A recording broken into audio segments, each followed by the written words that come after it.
Well, we got involved in WorldSkills about 4 or 5 years ago.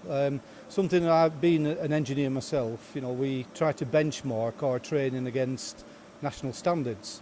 And I've always had this view that our training in the UK should really map across on the technical side on WorldSkills levels, not just an apprenticeship standard. So how did we get involved with it? Well, let's have a look at WorldSkills first, what the standards are, and then how can we actually adopt some of those good practices back into the training. But it's not just for me the skills, it's about setting the environments, reflecting the workplace and setting the culture.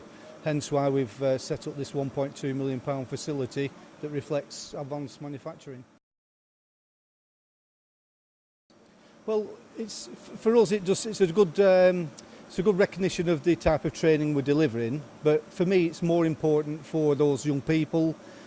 Basically it inspires them to do better things, and if they do better things, the companies do better things, and it raises the level of skills for the UK. I'm UK passionate, and it's about time UK started to win the skills on the world stage. Instead of being like runner-up and third and fourth, we've got to set our benchmarks to be the best. Some of the best engineers have come out of the UK over the years, so we should be at the top of our game. Some excellent facilities, we've got some excellent innovation and R&D.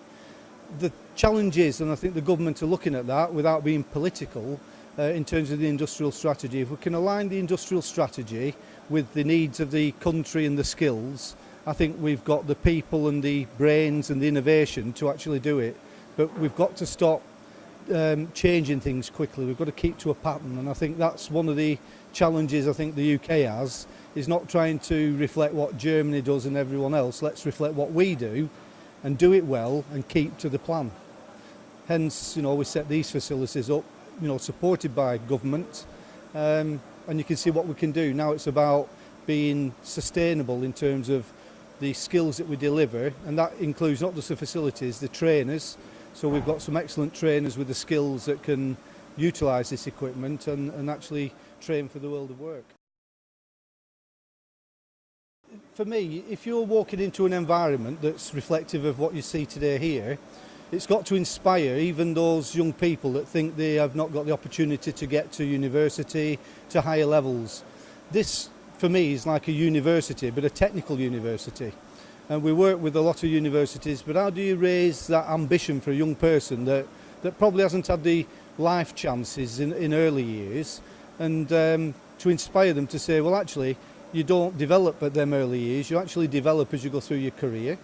I'm a good example of that. I started off with, not been to university, I've been to the University of Life, but I'd never thought to be a chief exec and been in the aerospace industry, and it's the inspiration that I've been around, and the companies I've been around and the products that's inspired me to actually inspire this facility to take off.